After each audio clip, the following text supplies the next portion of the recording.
سرکاری سطح پہ بدعنوانی کتنا بڑا مسئلہ ہے کہ میں نے دیکھا، اور میں نے بڑا دیہی علاقوں میں آپ نے بھی دیکھا ہوگا کہ اسکول کی بلڈنگ بنتی ہے نئی نویلی، پھر کچھ عرصے بعد وہاں پہ ڈنگر جو ہیں مطلب جانور جو ہیں وہ باندھے جانے لگتے ہیں، وہ اجڑ جاتی ہے۔ کمپیوٹر سینٹر میں نے ڈیرہ بگٹی میں دیکھا بنا ہوا، جس کو لوگوں نے جلا دیا۔ تو بڑے بڑے پسماندہ علاقوں میں انیشیٹو لیے گئے، لیکن سرکار اس کو سسٹین نہیں کر سکی۔ وہاں کا جو ٹیچر تھا اس میں قابلیت نہیں تھی، اس میں تربیت نہیں تھی اسکول کی۔ تو اس مسئلے کو کیسے حل کریں گے جب سرکاری سطح کے اوپر وہ اونرشپ یا ایک ویژن کی ہمیں کمی نظر آتی، اکاؤنٹیبلٹی کی کمی نظر آتی؟ جی ہاں، یہ بڑا اچھا سوال ہے۔ دیکھیے، میں نے حال میں کچھ ایسے اسکول دیکھے ہیں، پرائیویٹ اسکول دیکھے ہیں، اور وہ اردو میڈیم ہے، وہ یہ او لیول اے لیول والے نہیں ہیں، لیکن وہاں ان کا معیار اچھا ہے، اور میں دیکھ کر بہت خوش ہوا۔ ان کی کامیابی کا راز یہ کہ جو مالکین ہیں وہ خود پڑھے لکھے ہیں، انہیں علم کا شوق ہے اور تعلیم دینے کا شوق ہے۔ تو جو ہیڈ ماسٹر ہے اس کے اوپر منحصر ہے کہ وہ اسکول کو کس سمت لے جائے۔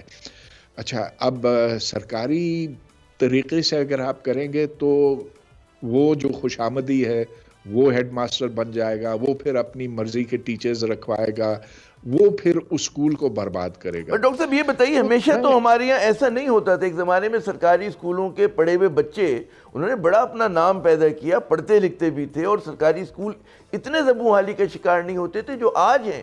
تو اب کیا ہوا کہ ہماری سرکار جو ہے مطلب کچھ کر ہی نہیں پاتی، اور سرکار سے مراد جو مختلف گورنمنٹس آئی ہیں ان تمام کو ہی ہم بلیم کریں گے نا اس میں؟ جی ہاں، ٹھیک بات ہے آپ کی۔ پہلے تو حالات عمومی طور پر بہتر ہوتے تھے، اور جو کرپشن ہے وہ اس حد تک نہیں پہنچی تھی، لیکن اب جس ماحول میں ہم رہ رہے ہیں ادھر تو چیٹنگ کوئی بری چیز تو سمجھی نہیں جاتی ہے، اور چیزیں بری سمجھی جاتی ہیں، یہ نہیں سمجھا جاتا، کرپشن برا نہیں سمجھا جاتا۔ سارے سیاستدان یہ کرتے ہیں، ہاں وہ پی ٹی آئی کے ہو، پی ایم ایل کے ہو، اس کے ہوں اس کے ہو، تو یہ تو ہماری سوسائٹی نے قبول کر لیا کہ اس میں کوئی عیب نہیں ہے۔ اب مسئلہ یہ کہ تعلیم میں بھی یہی رجحان آ گیا ہے۔ اس کا حل کیا ہے؟ دیکھیے، شاید کیونکہ کچھ پرائیویٹ اسکول میں نے دیکھے ہیں وہ اچھے ہیں، لیکن اگر آپ پرائیویٹ اسکول کرتے ہیں تو یہ پھر عام آدمی کی دسترس سے باہر ہو جاتا ہے۔ جی بالکل۔ لہٰذا ایک سوچ یہ ہے، اور یہ کچھ ملکوں میں کامیابی سے ہوا کہ واؤچر اسکیم ایک چلائی جائے۔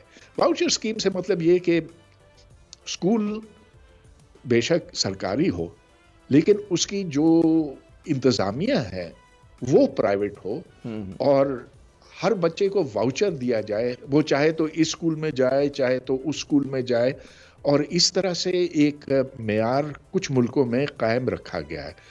یہ ضرور آزما کے دیکھنا چاہیے۔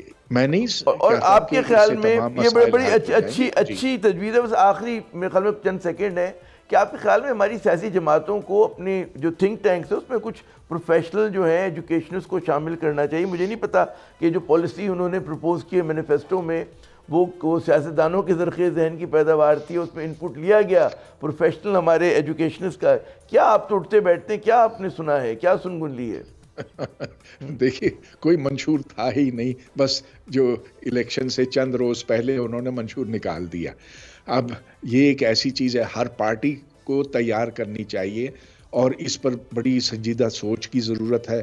یہ کہنا کہ جی ہم 30,000 اسکول بنا دیں گے یا 50,000 اسکول بنا دیں گے یا ہر گلی میں ہم ایک یونیورسٹی بنا دیں گے، یہ خالی کھلی باتیں ہیں، اور میں تمام سیاسی پارٹیوں کو انتہائی غیر ذمہ دار سمجھتا ہوں۔ یہ صرف ہمارے جذبات کے ساتھ کھیلتے ہیں، اور ان کا کھیلتے ہیں، اور اس کے علاوہ اور کوئی ان کا ارادہ نہیں۔ سبسکرائب کریں اور بیل دبائیں تاکہ کوئی خبر رہ نہ جائے۔